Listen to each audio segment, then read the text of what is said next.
There was no photograph that captured him. This was the fact that Roman Vasik could not accept, the absence that sat at the center of his grief, like a stone at the center of a river, diverting everything around it. There were photographs, of course. Hundreds of them, stored on phones and laptops, and in the cloud, digital images that could be printed and framed and hung on walls. But none of them captured Milo. None of them showed the particular quality of his son's face that Roman carried in his memory. The way Milo's eyes widened when he was about to laugh, the way his gap-toothed smile started on the left side before spreading to the right, the way his small round face tilted upward when he was listening to a story, chin raised, mouth slightly open, as if the words were falling from above and he was trying to catch them. Its photographs showed Milo's features.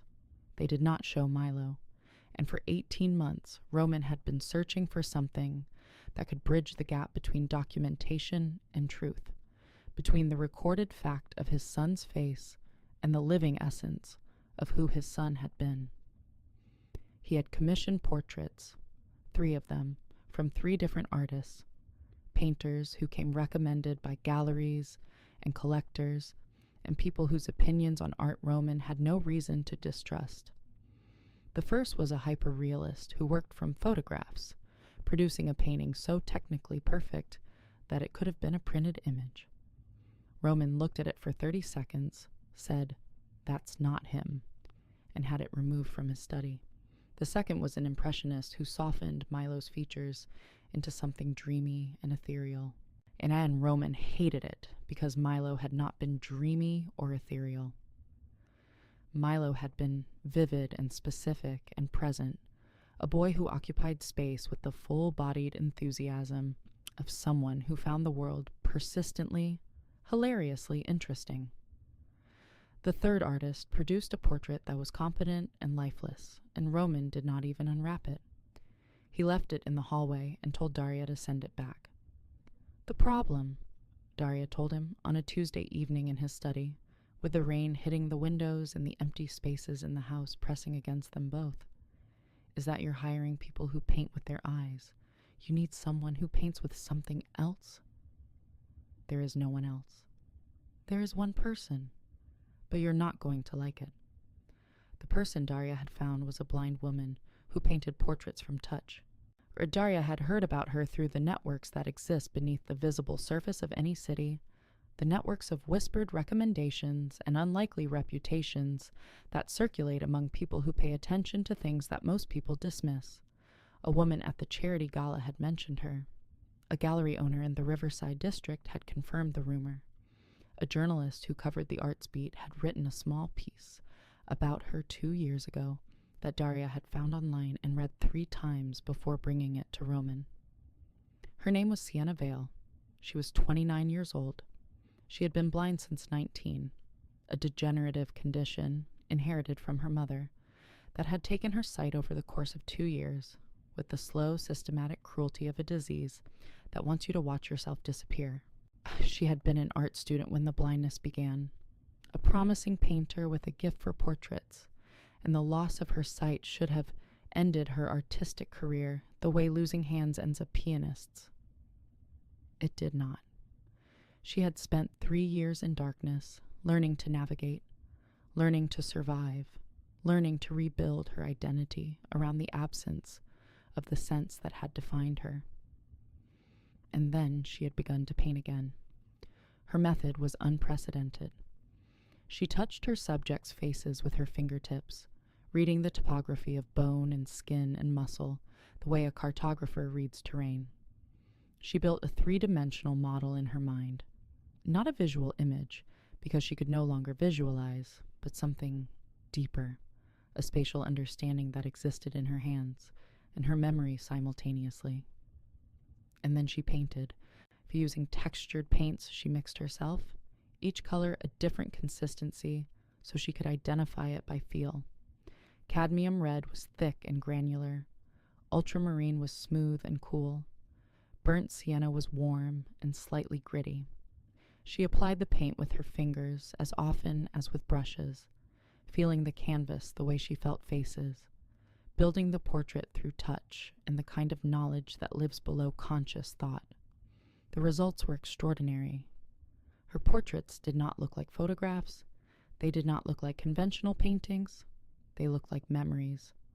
The way a person appears in the mind of someone who loves them, slightly blurred at the edges, intensely vivid at the center, capturing not the surface of a face, but the feeling of a face. The emotional truth that cameras document but do not understand.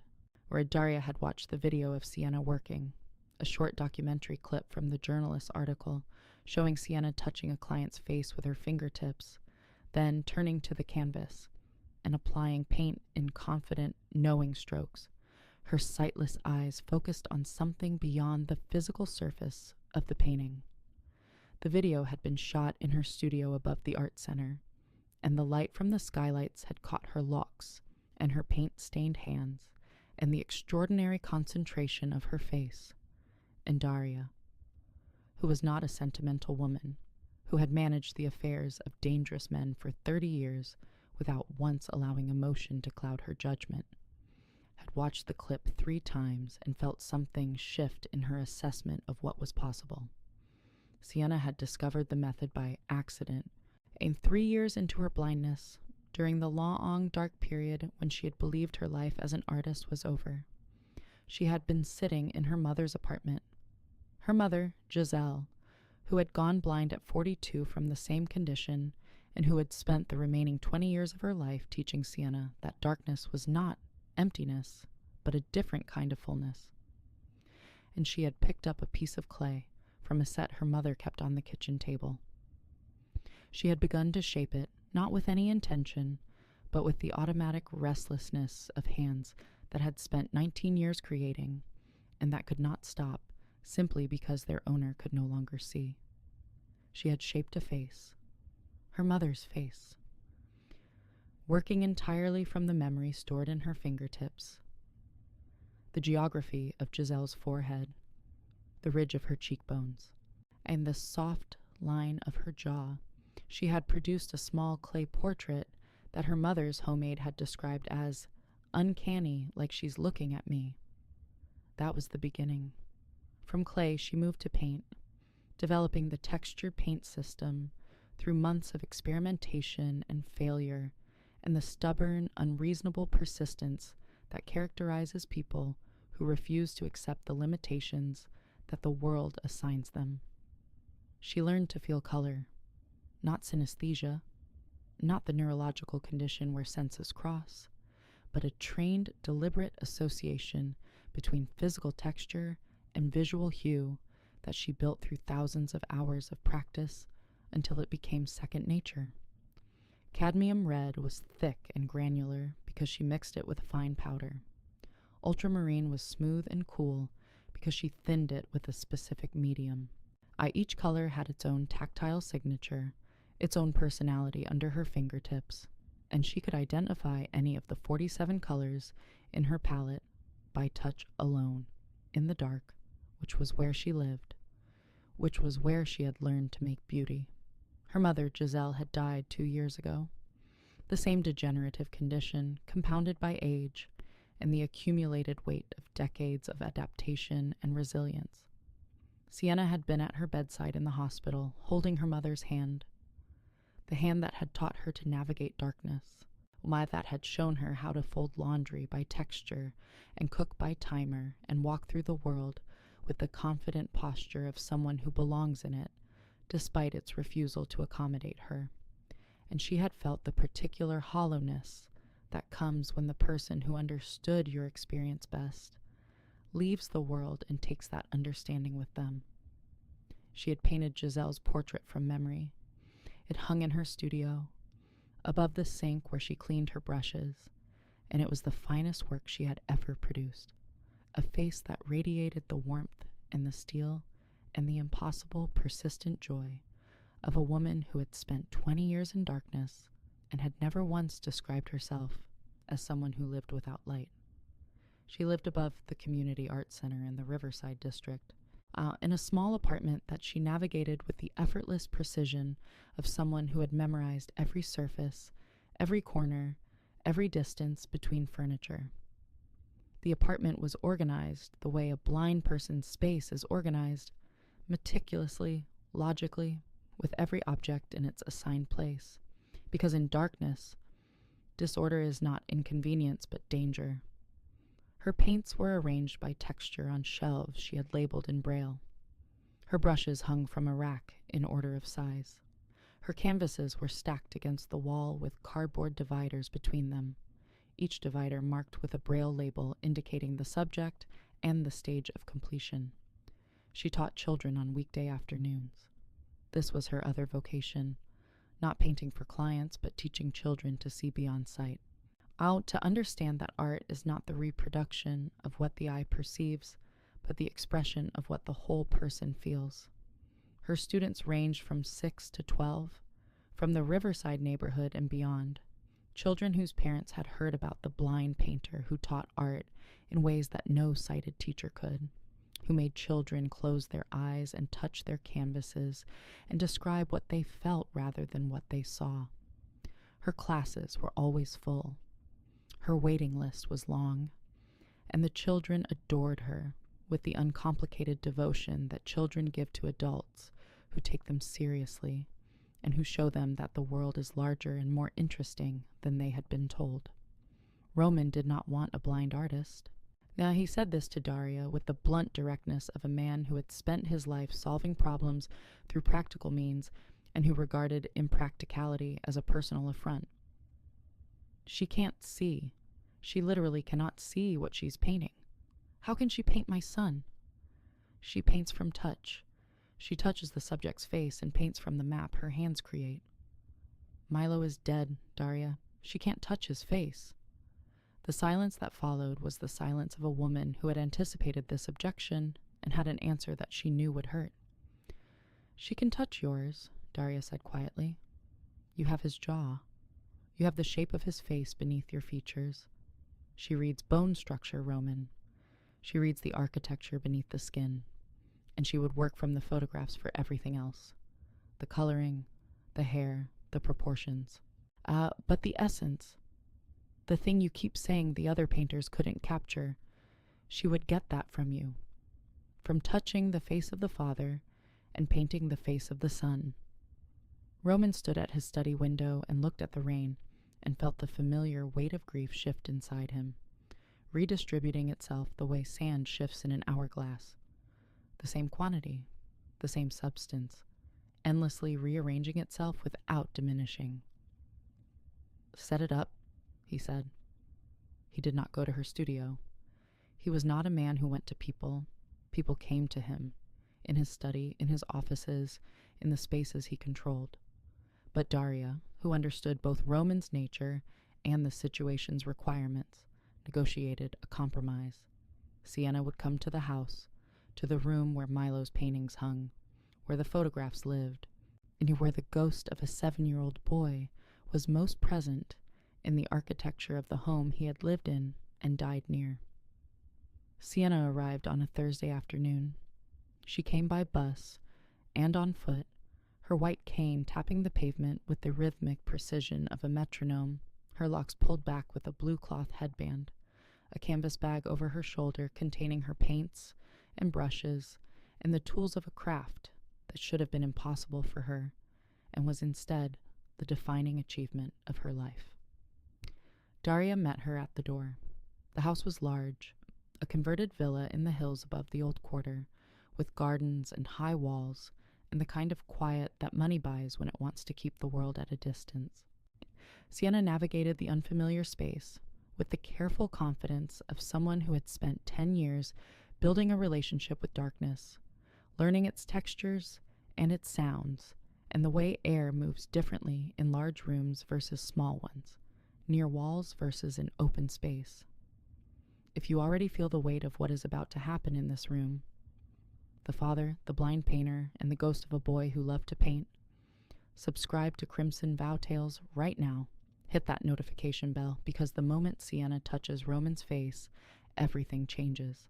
Daria led her to the second-floor study.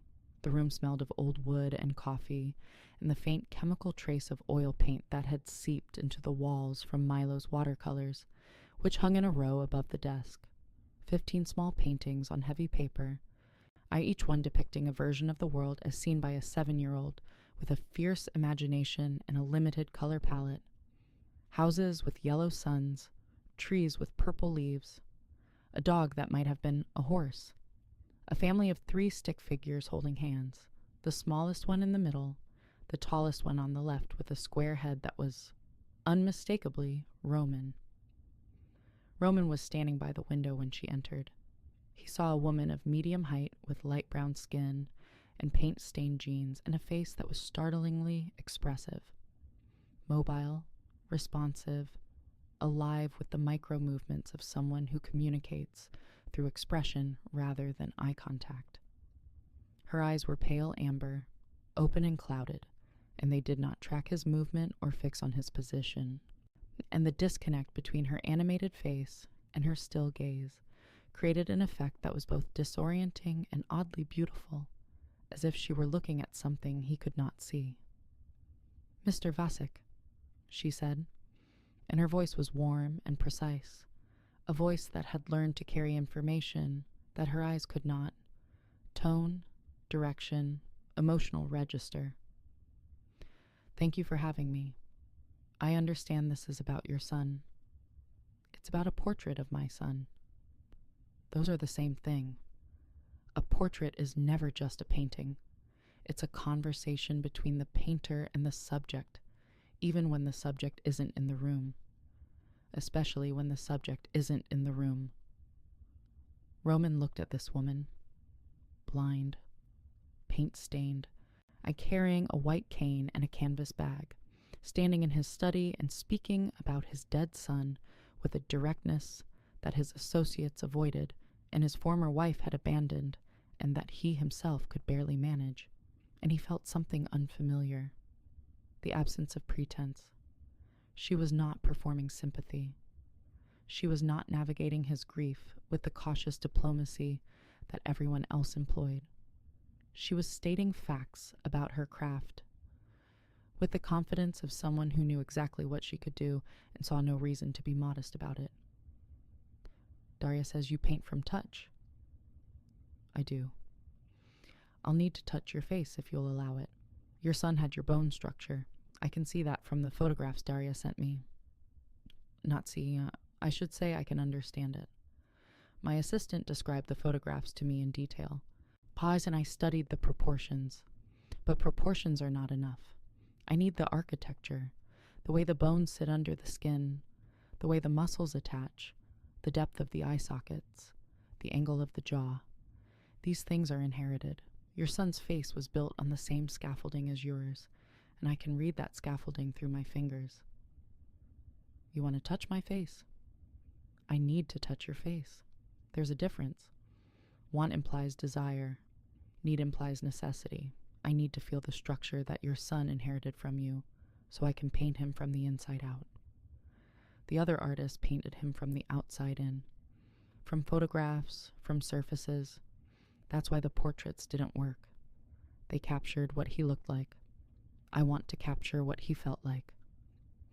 The room was quiet. Milo's watercolors hung on the wall above the desk, in their bright colors incongruous against the dark wood paneling. 15 small explosions of joy in a room that had not contained joy for 18 months.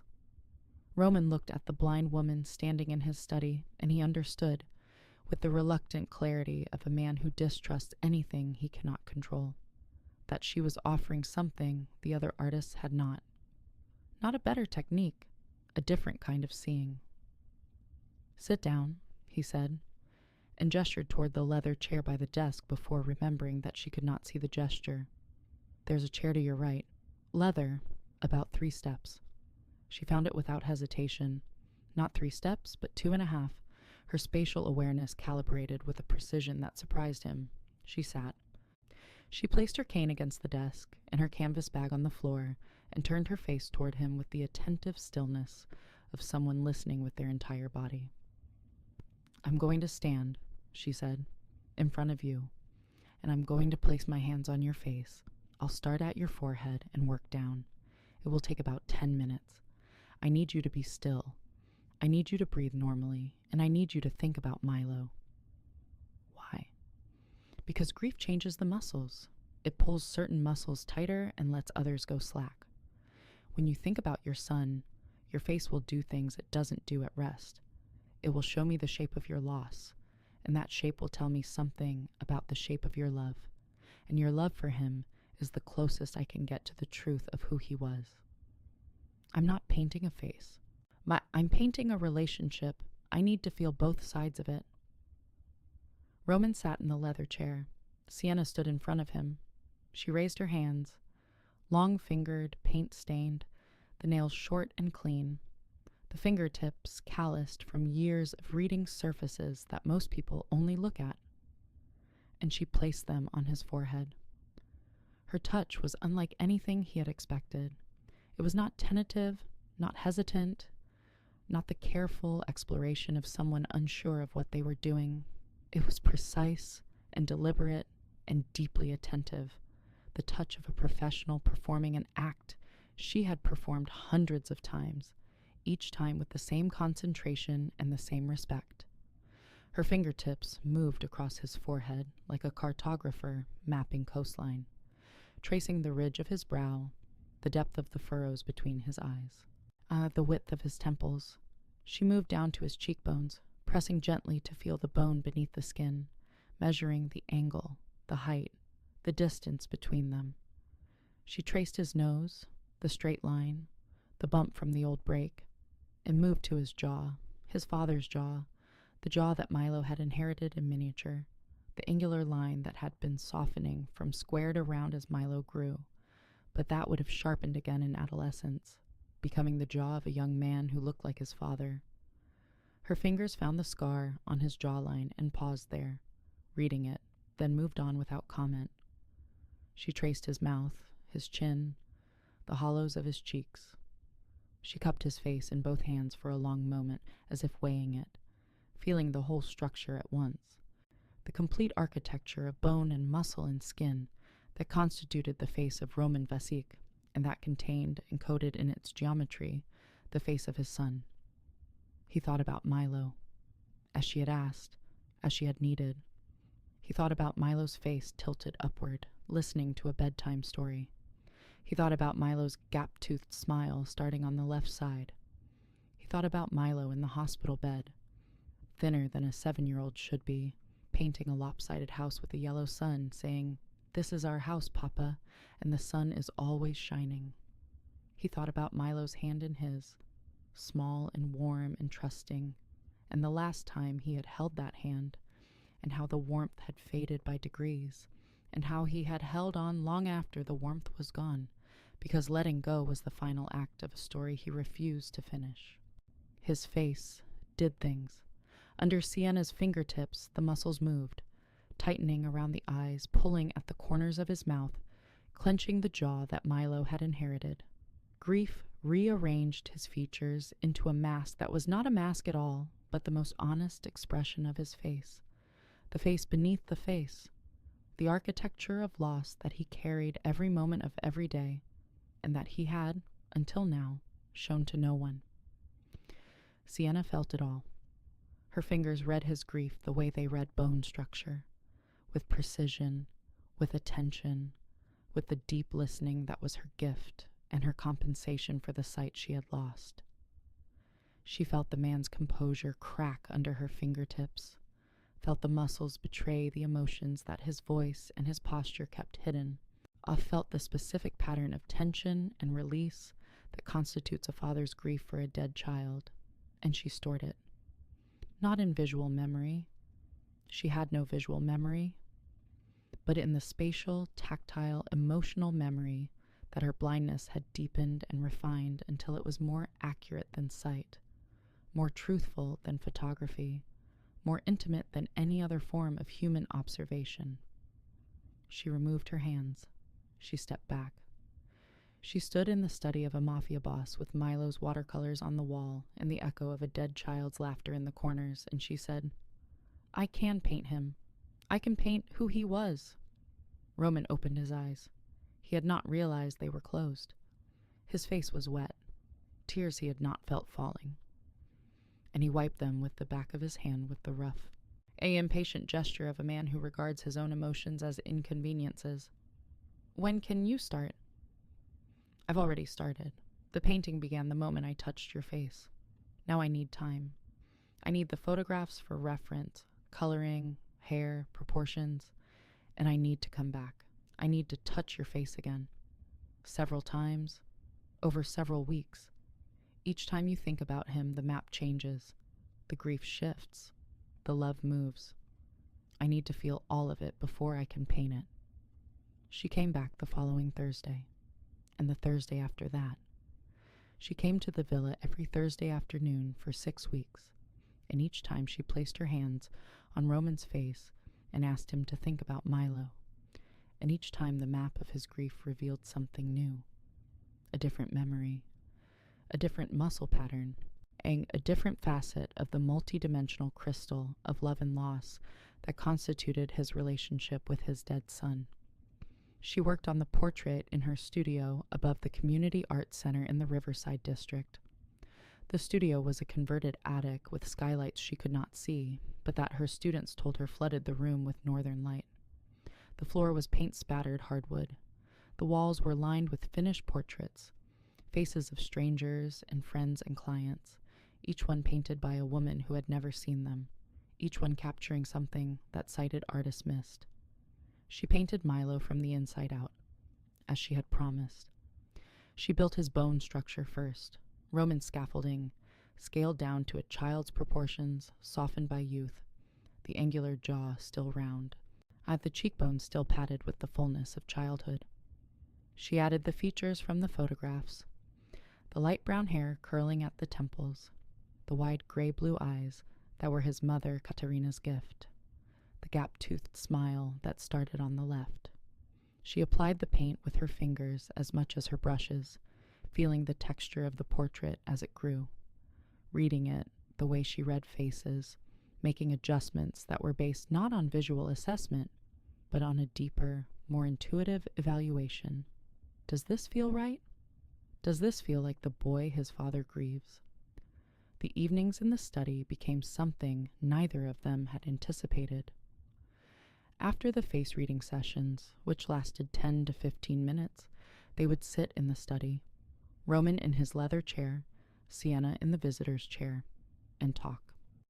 The conversations began with Milo and expanded outward, the way conversations do when two people discover that the space between them contains not just the matter at hand, but the larger territories of who they are and how they came to be, sitting across from each other in a room full of a dead child's paintings. Roman told her about Milo's laugh. He described it in detail. The pitch, the rhythm, the way it built from a giggle to a full-body sound that shook his small frame. Because Sienna could not hear recordings, and he wanted her to understand the sonic dimension of his son. He told her about Milo's habit of narrating his own paintings as he made them, providing a running commentary in a voice that was half whisper, half song. And here's the tree, and the tree is purple because purple trees are better. And here's the dog who is actually a horse. And here's Papa with his square head. Sienna laughed. It was the first time Roman had heard someone laugh about Milo since Milo died, and the sound, warm and unguarded and free of the careful sorrow that everyone else brought to any mention of his son, broke something open inside him that he had not known was sealed. "He sounds wonderful," she said. He was. He was the best thing I ever did. Everything else. The business, the money, the territory. It's infrastructure. Milo was the reason for the infrastructure. Without him, I'm maintaining a machine that produces nothing, running an engine with no destination. That's not true. But I understand why it feels true. How would you understand? She was quiet for a moment. Then she said, I lost my sight at 19. I was an art student. I could draw a face from a 30-second observation. I could mix any color from memory. I was going to be a portrait painter. That was the plan. That was the destination. And then the darkness came, and the destination disappeared, and I spent 3 years maintaining the infrastructure of a life that produced nothing. I know what it feels like to run an engine with no destination, and I know what it feels like to find a new one. We are deep in this story now, and what happens next? Between these two people, the man who cannot see his son and the woman who cannot see at all, is going to change them both forever. If you feel it building, subcribe to Crimson Bow Tales right now. Hit that like button and drop a comment, because this story is about to break your heart and put it back together. Roman began visiting Sienna's studio. This was unprecedented. Roman did not visit people. Roman summoned people, but the portrait required it. She needed him to see the work in progress, to respond to it, to tell her whether the emerging face on the canvas felt like Milo. She could not evaluate it visually. She needed his eyes to complete the circuit between her hands and the truth. The first time he walked into her studio, he stopped in the doorway. The room was chaos. Beautiful, purposeful chaos. Paint tubes on every surface. Canvases stacked against walls. The smell of turpentine and linseed oil, and the warm, human smell of a space where someone works intensely and lives simply. The portrait was on an easel by the window, turned toward the light she could not see, and even unfinished. The background still bare, the hair only sketched in. The face on the canvas was Milo. Not Milo as the photographs showed him. Milo as Roman remembered him. Milo caught in the act of being Milo. The head tilted upward, the eyes wide and bright with the expectation of something wonderful about to happen. The smile just beginning on the left side, the gap between his front teeth visible, because his mouth was open in the way it was always open, ready to laugh, ready to narrate, ready to receive the world. Roman stood in the doorway and looked at his son's face and could not speak. The portrait was unfinished and imperfect, and unlike any painting he had ever seen. The brush strokes visible, the texture almost sculptural, the paint applied in layers that gave the skin a dimensional quality, as if Milo's face were not painted on the canvas but emerging from it, pushing through from some place behind the surface where he still existed. "Is it him?" Sienna asked from beside the easel, her paint-stained hands clasped, her sightless eyes directed at the space where she knew Roman was standing. "Tell me, is it him?" "It's him," Roman said, and his voice was a ruin. "How did you do this? You've never seen him. You've never seen anything. How is this possible?" "I told you, I paint from the inside out. I felt your grief, and I found your son inside it. He's there, Roman. In the architecture of your face, in the tension of your muscles, and the way your jaw clenches when you say his name. He's built into you. I just translated the blueprints." He came to the studio every Tuesday and Thursday after that. Tuesdays were for the portrait, for sitting in the paint chaos of her workspace, while she added layers and details, asking him questions she needed, answered not with words but with expression. She would say, "Think about Milo painting," and her fingers would find his face and read the smile that formed. She would say, "Think about the hospital," and her fingers would feel the collapse. She was painting his son from the emotional landscape of his father's face, and each session added a layer of truth to the portrait that no photograph could provide. On the second Tuesday, she asked him to think about Milo's laugh. She placed her fingers on his cheekbones and waited, and Roman thought about the sound, the particular pitch, the way it escalated from a small hiccup of amusement to a full-body eruption that shook Milo's entire frame and made everyone in the room laugh in response. Not because they knew what was funny, but because Milo's joy was contagious, a virus of delight that spread through proximity. Under her fingers, Roman's face transformed. The tension in his jaw released, the muscles around his eyes softened. The corners of his mouth lifted into a ghost of the smile he wore when Milo laughed. Sienna felt it all, memorized it, stored it in the tactile library that contained the blueprint of Milo's face. "There," she murmured, her fingers pressing gently against his cheekbones. "That's the muscle pattern. That's what his face looked like when he made you laugh. The smile doesn't start at the mouth. It starts at the eyes. His eyes crinkled before his mouth moved. I can feel it in you. The same sequence. Eyes first, then cheeks, then mouth. He inherited your smile, Roman, or you inherited his. Either way, it's the same architecture. On the third Tuesday, she asked him to think about the last good day. Not the last day. She was careful about that. She was precise with language, in the way that people who work with their hands are precise with instruments. But the last good day, the last day before the hospital became the only location, before the treatments and the machines and the slow mathematical subtraction of a child's life from the world. Roman thought about the park, a Saturday in October, 3 weeks before the diagnosis. Milo had wanted to feed the ducks at the pond in the city gardens, and Roman had taken him. Just the two of them, no security, no driver, a father and his son walking through autumn leaves with a bag of stale bread.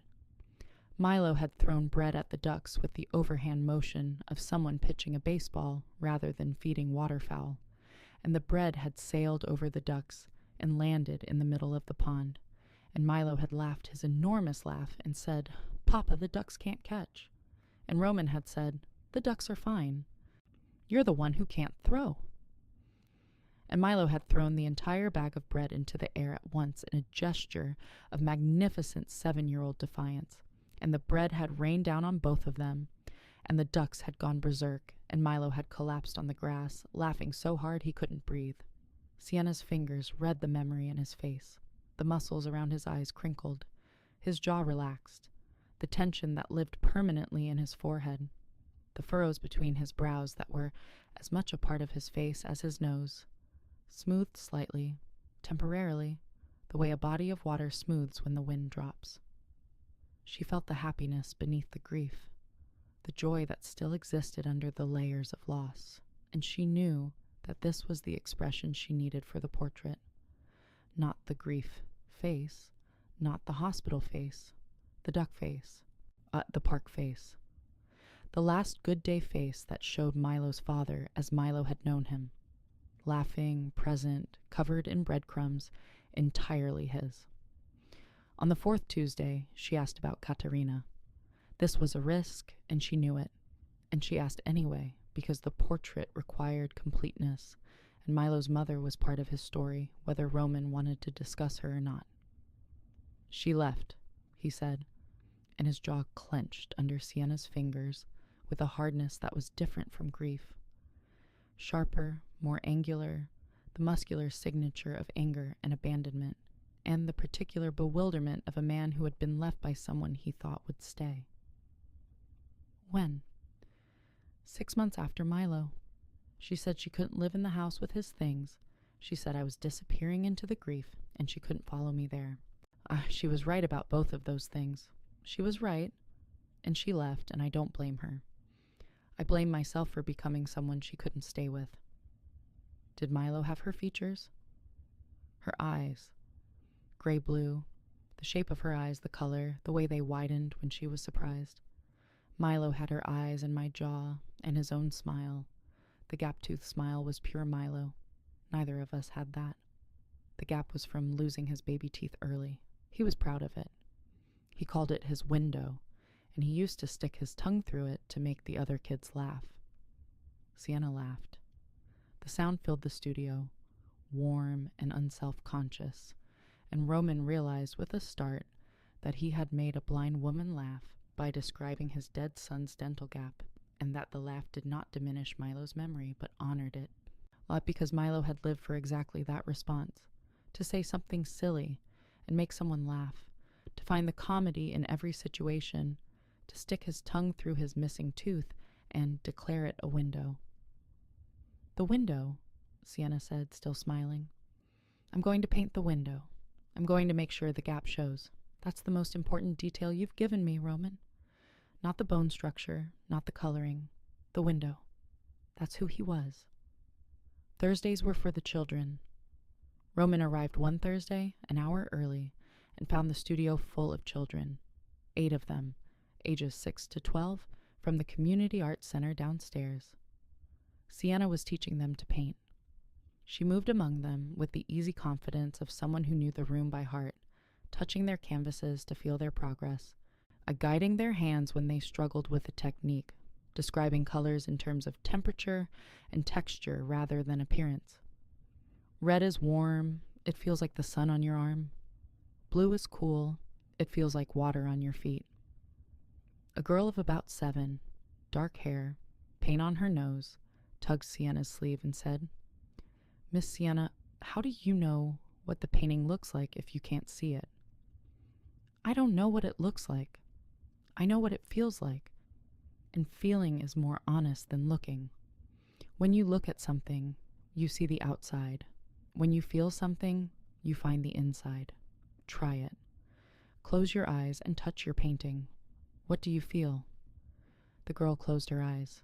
She touched her canvas. She said, "Bumpy and wet and happy." "Then you've made a happy painting." That's all that matters." Roman stood in the doorway and watched a blind woman teach a room full of children to see with their hands. And he thought about Milo, who had painted with his eyes open and his heart wide, and his small voice narrating a world of purple trees and square-headed fathers. And he thought about Sienna, who painted with her eyes closed and her hands open, and her extraordinary gift for finding the truth beneath the surface of things. And he understood that he had been looking at this woman the way the other artists had looked at his son, from the outside, seeing the blindness, the paint stains, the white cane, the surface facts of her existence, when what he should have been seeing was the inside, the architecture beneath the skin, the structure of courage and skill and fierce intelligence that made her who she was. He stayed for the entire class, 2 hours, sitting on a wooden stool in the back corner, watching Sienna move through the room with the spatial precision that still astonished him. She knew where every easel stood, where every child sat, the distance between the paint station and the sink, the location of every surface that a small body might collide with. She had memorized the room the way she memorized faces, through touch and repetition and the deep spatial intelligence that her blindness had cultivated, until it was more reliable than sight. The children treated her blindness as unremarkable. They did not tiptoe around it or avoid mentioning visual things in her presence. A boy of about 10 said, "Miss Sienna, look at this," and held up his painting. And she said, "Show me." And he brought it to her and she touched the surface and said, "The texture is wonderful. You used a lot of paint on the sky. It feels like a real sky, heavy and full of weather." And the boy beamed because she had described his painting better than any sighted person had, because she had felt it rather than merely looked at it, and feeling was more true than looking. A girl of about 6 was crying because her painting had gone wrong. She had mixed the colors into brown, and the image she had intended was lost beneath the muddy surface. Sienna knelt beside her. She always knew exactly where a crying child was, some combination of sound and spatial awareness, and the emotional radar that seemed to operate through her skin, and she placed her hand on the girl's canvas. "This isn't wrong," she said. "This is brave. You mixed the colors and found a new color, one that wasn't there before. That's not a mistake. That's discovery. Do you know what the best artists in history have in common? They all made messes first. The mess is where the art begins. Now, feel the canvas with me. Can you feel the texture? The brown paint is thick here and thin here. The thick parts are where you put the most feeling. Let's build on those parts. Let's turn your mess into something only you could make." The girl stopped crying. She closed her eyes, as Sienna had taught all of them to do, and she touched her canvas, and she began to add paint over the brown with her fingers instead of a brush, feeling the texture build under her hands. And 20 minutes later, she had produced an abstract landscape that was muddy and imperfect and entirely her own. All right, and she held it up to Sienna, who touched it and said, "This feels like a thunderstorm over a field. Is that what it is?" And the girl said, "Yes." "How did you know?" And Sienna said, "Because thunderstorms feel exactly like this. thick and heavy and beautiful. Roman watched this exchange, and something inside him that had been frozen for 18 months. The part of him that responded to children, to their chaos and their creativity and their absolute faith that the world was a place worth engaging with, began to thaw. He thought about Milo painting his lopsided houses. He thought about the watercolors in the study, the purple trees and 5-legged dogs. He thought about how Milo would have loved this class, would have loved Sienna. I would have closed his eyes and painted with his fingers and produced something magnificent and ridiculous and narrated every brushstroke in his half-whisper, half-song. He was not crying. He was a man who had spent 18 months not crying in front of other people, and he was not going to start now in a room full of 8-year-olds. But the emotion was there, pressing against the backs of his eyes, filling his chest, and when the small girl with the thunderstorm painting ran past his stool and glanced up at him, she paused and said, "Are you sad?" with the devastating directness of children, and he said, "No, I'm remembering someone who would have liked your painting." And the girl considered this and said, "They can still like it. People who aren't here can still like things." And then she ran off to wash her hands, leaving Roman sitting on his stool in the back of a children's art class with the most truthful statement anyone had made to him in 18 months, ringing in his ears like a bell. He offered her money for the children's program. She refused. He offered to fund the art center. She refused.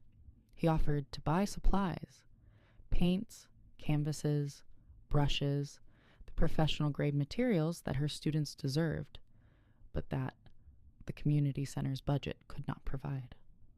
"That I'll accept," she said. She tilted her head, considering, and he recognized the gesture. It was the same head tilt she used when she was assessing a face, calculating distances and proportions, making the invisible measurements that informed her work. "Not for me, for them. Every child deserves good tools.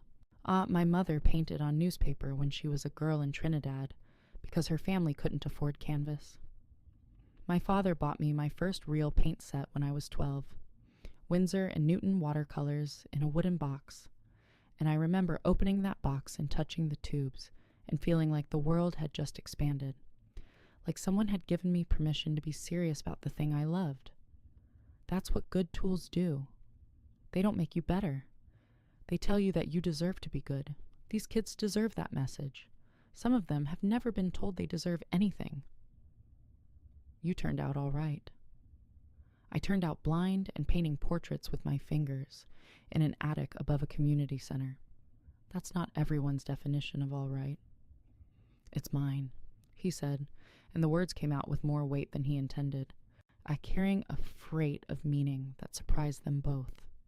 The portrait took 8 weeks. 8 weeks of face-reading sessions and studio visits, and Thursday afternoons watching children paint with their eyes closed, and Tuesday evenings sitting in the comfortable chaos of Sienna's workspace, talking about everything and nothing, about Milo, and about blindness, and about the city, and about the strange, improbable fact that a mafia boss and a blind painter had found in each other's company something that neither had experienced in years, the absence of loneliness. Sienna finished the portrait on a Tuesday evening in April, with spring rain tapping the skylights and the smell of linseed oil thick in the air. She applied the final brushstroke, a touch of cadmium white to the highlight in Milo's left eye, the eye that caught the light when he tilted his head upward. And she stepped back and placed her brush on the table and stood very still. "It's done," she said. "Tell me." Roman looked at the portrait of his son. Milo looked back at him, not from a photograph, not from a memory, but from a painting that was somehow both and neither. The boy in the portrait was 7 years old and alive, with the particular aliveness that Milo had possessed. The head tilted upward, the eyes wide and shining, the gap-toothed smile spreading from left to right, the whole face incandescent with the expectation of joy. The background was warm and abstract. Amber and gold, the colors of lantern light and autumn in the warm rooms where Milo had lived and played and painted his purple trees. The brushstrokes were visible, textured, dimensional, in giving the portrait a quality of motion, as if Milo were not captured but passing through, pausing for a moment to smile at his father before continuing on to wherever dead children go when they leave the canvas. Roman stood before the portrait for a long time. He did not speak. He did not move. The tears came freely. He did not wipe them this time, did not regard them as inconveniences, because Sienna could not see them, and he was tired, so deeply tired, of hiding the only honest response he had to the fact that his son was gone and never coming back. "It's him," he said at last. "It's exactly him. Not what he looked like, what he was. How did you—" His voice broke. He stopped. He pressed his hand against his mouth and breathed through the grief that rose in him like floodwater, and filling every room of the house he had built inside himself to contain it. Sienna stood beside the easel, with her paint-stained hands hanging at her sides, and her sightless eyes directed at the place where she knew the painting hung, and her face showing the expression she wore when she finished a portrait. Exhaustion and satisfaction, and the particular emptiness that follows the completion of work that has required everything you have. "I painted what I felt," she said simply. "Your face told me who he was. Your grief told me how much he mattered. And your love, Roman, your love for that boy, is the loudest thing I have ever felt. It's louder than color. It's louder than light. It made the painting possible. I didn't paint Milo. You did. I just held the brush." He crossed the studio in 3 strides. He took her paint-stained hands in his scarred ones and held them, and the contact, his hands, which had built an empire of territory and strategic violence, holding her hands, which had built a portrait of his dead son from touch and memory and the architecture of grief, was the most intimate gesture either of them had experienced in years. Not because it was romantic, though the seeds of that were there. Because it was honest. Because it was 2 people holding each other's tools, the instruments of their identities, the means by which they shaped the world, and recognizing that those tools, so different in purpose, were made from the same material. The stubborn, unreasonable human refusal to let loss have the final word. "Come to the house, White," he said. "Bring the portrait. I want to hang it in Milo's room, where his paintings are, where he belongs." "I'll come," she said. "But I need you to describe the room to me first. I need to know where the light falls. I need to know what's on the walls. I need to understand the space so I can tell you where to hang him." "I'll describe everything." "And Roman, I need to touch the watercolors, Milo's paintings. I need to feel his brush strokes. I've painted his face from yours, but I want to feel his hands in his work. I want to know how he held the brush. I want to know how hard he pressed. A child's painting carries a child's energy, and I want to feel it. I want to know your son the way he knew himself, through paint." They went to the house that evening. Sienna walked through the villa with her white cane and her extraordinary spatial awareness, building a map of the rooms and hallways and staircases that Roman described to her as they moved through the house he had shared with Milo and Katerina, and that he now occupied alone, a single living person in a space designed for 3. Milo's room was on the 2nd floor, next to Roman's study. The door had been closed for 18 months. Roman opened it with the careful motion of a man disarming a device. Slowly, gently, aware that what lay on the other side had the power to destroy him. The room smelled of dust and the faint ghost of a child's shampoo and the particular emptiness of a space that was once full of life and is now full of its absence. Sienna entered the room. She moved through it slowly, her fingers trailing across surfaces. The small bed with its rocket ship sheets that no one had changed. The bookshelf with its collection of picture books and chapter books, and the astronomy encyclopedia that Milo had been too young to read, but that he had loved for its photographs of galaxies and nebulae. She touched the desk where Milo had painted, running her fingers across the surface and finding the dried paint stains, spots of yellow and purple and red that had soaked into the wood and that no amount of cleaning would remove, and that Roman had never attempted to clean because they were Milo's fingerprints, the evidence of his son's hands at work. She touched the watercolors. She stood before the row of 15 small paintings, and she raised her hands and placed her fingertips on the first one, the lopsided house with the yellow sun, and she read it. She felt the thickness of the paint where Milo had applied too much, the thinness where he had not applied enough, the confident strokes that made the sun's rays, and the tentative strokes that made the house's walls. She felt a 7-year-old's energy in the brushstrokes, joyful, impatient, certain that the world was a place worth painting, even if the paintings were imperfect. She moved to the second painting, and the third, and she touched each one with the same deep attention, and by the time she reached the 15th painting, the family of stick figures, the smallest one in the middle, the tallest one with the square head, she was crying. He was happy, she said. I can feel it. His paintings are happy. They're full of the kind of energy that only comes from a child who feels safe and loved and curious about everything. He pressed hard with the brush because he was excited. He used too much paint because he wanted more color. Always more color. He was wonderful, Roman. His hands tell me everything. Roman stood in his dead son's room and watched a blind woman cry over his child's paintings, and felt the locked door inside his chest, the door behind which he had sealed his grief 18 months ago, swing open, and the grief came out, not as a flood, but as a tide, rising and falling and rising again in the rhythm that grief actually follows when it is finally allowed to move. He hung the portrait above Milo's desk. Sienna directed the placement. Higher, 2 inches to the left. There. That's where the morning light will reach him. Roman drove the nail and hung the painting and stepped back and saw his son's face above the desk where his son had painted. Of the portrait looking down at the watercolors with the same expression of tilted head wonder that Milo had worn when he looked at anything that interested him, which was everything. It's right, Roman said. It's exactly right. He stood in the room and let it exist around him. The unchanged sheets, the dusty books, the paint-stained desk, the watercolors on the wall, and now, above the desk, the portrait that completed the room the way a final chord completes a piece of music. The room was no longer a mausoleum. It was no longer a sealed chamber of grief that he could not enter without feeling the air being compressed from his lungs. It was Milo's room.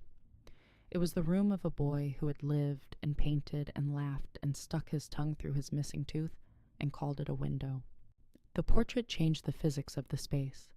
It gave the room a focal point that was not absence but presence, not loss but permanence, not the empty bed and the dusty books, but the face of a boy who was still smiling, still tilting his head upward, still waiting for the next wonderful thing.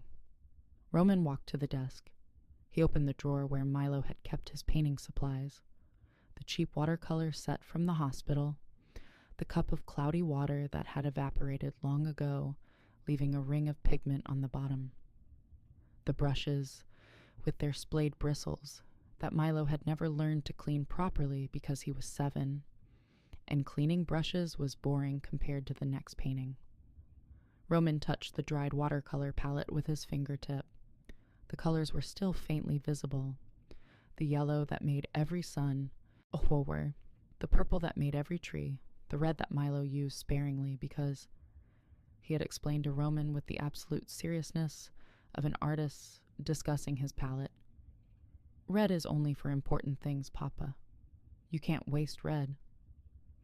He was right about red, Sienna said softly. She could not see what Roman was doing, but she could hear it. The small sound of his fingertip on the dried paint, the shift in his breathing that told her he was touching something that belonged to his son. Red is the most important color. It's the warmest and the loudest and the most alive.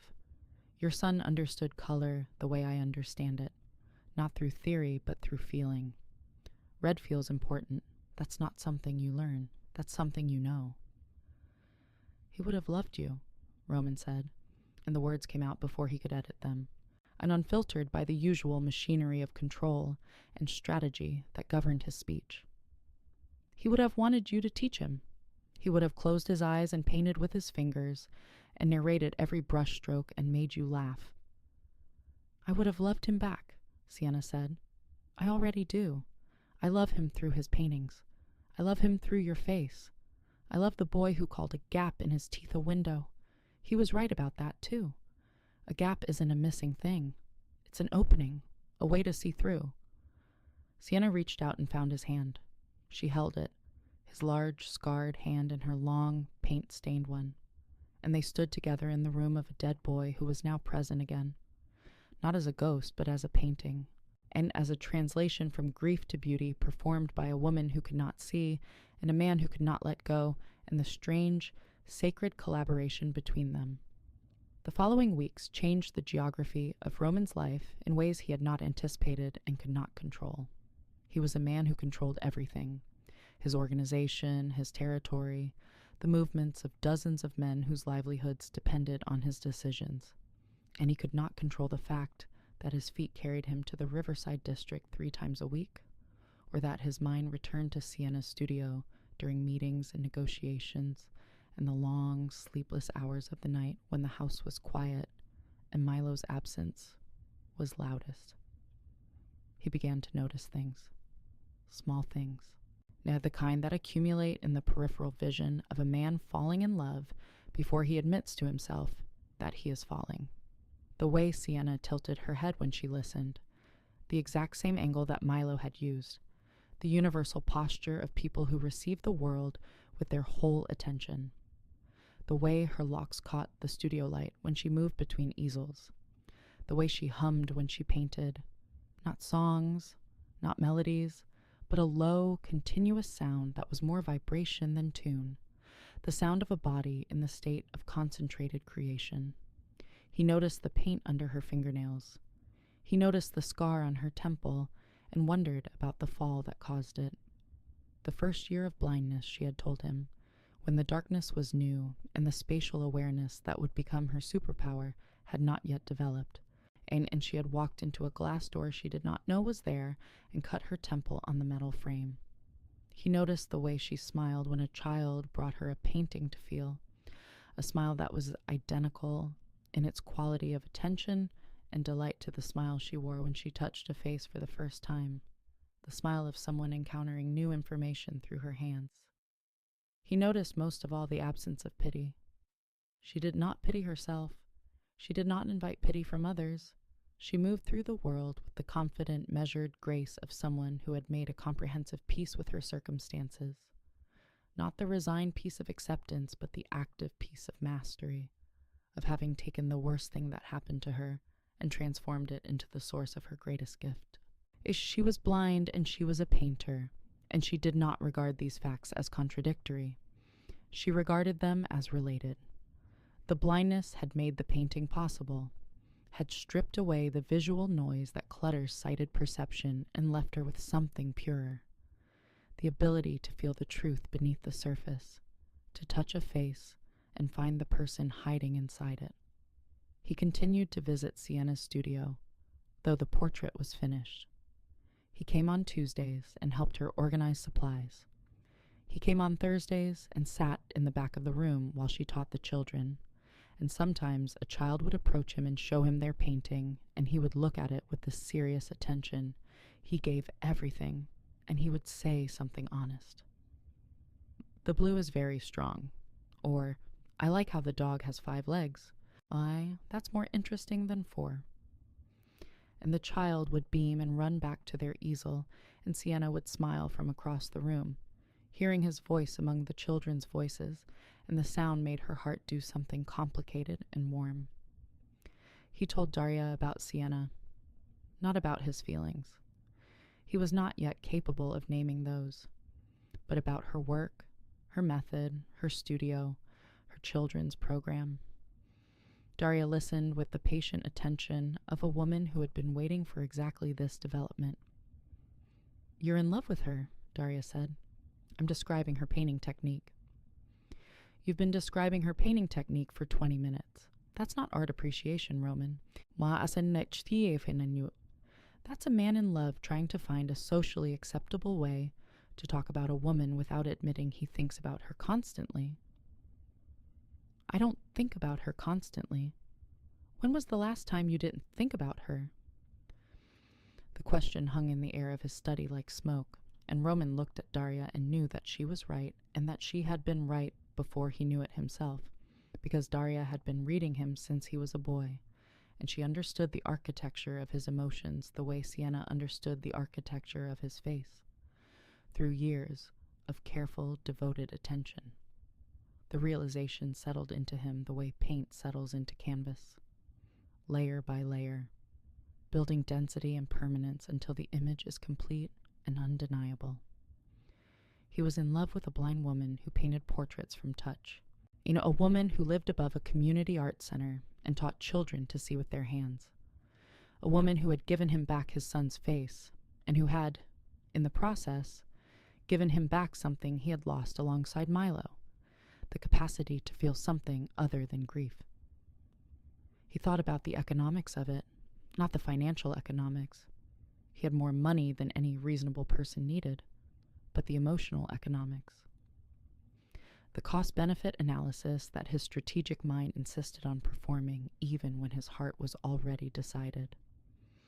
What would it mean for a man in his position to love a woman like Sienna? She was not from his world. She did not know the full extent of what his world contained. The territory, the operations, the calculated violence that funded the elegant surface of his life. Preview. She was a woman who lived by the work of her hands, who earned her living through beauty and skill and the intimate act of touching strangers' faces and finding the truth beneath their skin. His world was the opposite of beauty and intimacy. His world was strategic and guarded and built on the principle that vulnerability was weakness and that the people closest to you were the people most capable of destroying you. But Sienna had already breached every fortification he possessed. She had done it without trying, without strategy, without any awareness that she was dismantling the defenses of a man who had spent his entire adult life building them. She had done it by placing her hands on his face and asking him to think about his dead son. And in that act, that simple, a devastating act of tactile communion, she had reached into the locked room where he kept his grief and his love and his humanity, and she had opened the door, and the contents had poured out, and he could not put them back, and he did not want to. There was the matter of her safety. He was not naive about this. A man in his position had enemies, and the people he loved were targets, and the history of his world was littered with the broken lives of women and children who had been close to men like him. Katerina had understood this. It was one of the unspoken reasons she had left, the knowledge that staying with Roman meant living inside a structure of security and surveillance that was itself a kind of prison, a gilded cage that protected you from external threats while trapping you inside the consequences of your husband's choices. But Sienna was not Katerina. Sienna was a woman who had already survived the worst thing that could happen to her, and had built a new life from the wreckage with nothing but her hands and her refusal to be defined by loss. She was not fragile. She was not naive.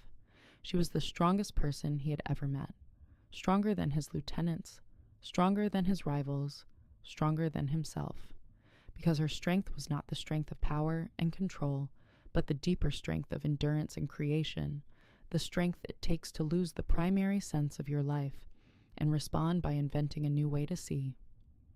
He would protect her, not by controlling her. He had learned from the vestry conversations, from watching her set boundaries with the same natural authority with which she handled paint, that she would not tolerate control. He would protect her by being honest, by telling her what he was, what his world was, what loving him would mean, and he would let her decide. But first he had to tell her. He found Sienna at the art center on a Friday evening, after the children had gone home and the studio was quiet. She was cleaning brushes at the sink, her locks loose around her shoulders, her feet bare on the paint-spattered floor, her hands moving through the warm water with the habitual grace of someone performing an act she had performed 10,000 times. "I need to tell you something," he said from the doorway. "You're standing in the doorway again. You always stand in doorways. Come inside." He came inside.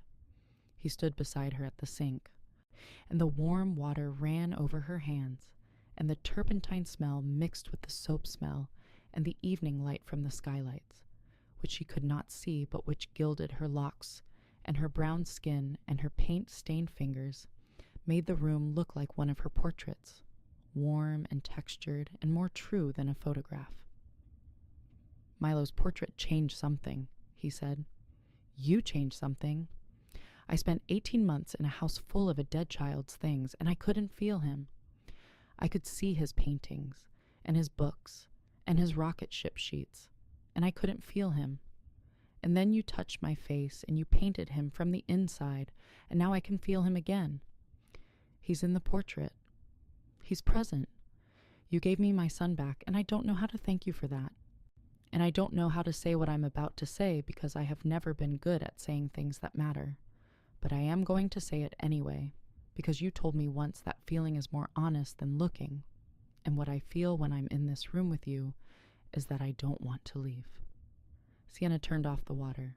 She dried her hands on the towel that hung beside the sink. She turned toward him, and her sightless eyes were directed at his chest, not his face, and she raised her hands and placed them on his face, the way she had done so many times before, fingertips on his forehead, palms against his cheekbones, thumbs tracing the line of his jaw. "You're smiling," she said. "You never smiled during the face readings. Your face is different. The grief is still there. It will always be there. But there's something else, and something new." She paused her fingertips, reading the micro-expressions that his face could not hide from her touch. "You're hopeful. You feel hopeful. Is that what this is?" "That's what it feels like under my fingers. Hope. I haven't felt that on anyone's face in a long time." He placed his hands over hers, his large scarred hands over her long paint-stained ones, pressing her palms against his face, holding her touch against his skin. And he leaned forward and pressed his forehead against hers, and they stood like that in the quiet studio, with the water dripping in the sink, and the paint drying on the canvases, and the ghost of a boy who loved to paint watching from every surface. "I want to paint you," she whispered. "I've been wanting to paint you since the second time I touched your face. Not for a commission, for me. Because your face is the most complex landscape I've ever read, and I want to spend more time exploring it." "You can paint me every day for the rest of my life," he said, "as long as you let me watch you work." "You can't watch me work. You'll distract me. I'll be very quiet." "You're never quiet. Your face is the loudest thing in any room. I can feel it from across the studio. Every emotion you think you're hiding, I feel it. Your face broadcasts everything, Roman. You just don't know it because the people around you are too afraid to listen." She smiled, and he watched her smile the way she watched his face. From the inside, with attention and recognition, and the growing certainty that what they had found in each other was not a transaction or a project or a temporary arrangement, but the beginning of something permanent, and something built from grief and paint and the stubborn insistence that beauty is possible even in the dark.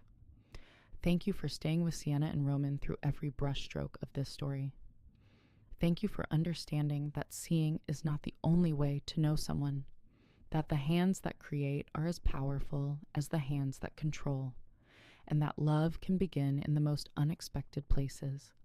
A blind woman's studio, a dead child's room, a portrait painted from touch and grief and the architecture of a father's face. If this story moved you, subscribe to Crimson Vow Tales and hit that notification bell. Share this with someone who creates, who feels deeply, who knows that the best art comes from the places where loss and love overlap. Drop a comment telling me, whose face would you want painted from memory? I read every single one. Until next time, remember, the clearest vision comes from the deepest feeling. See with your heart. It knows the way.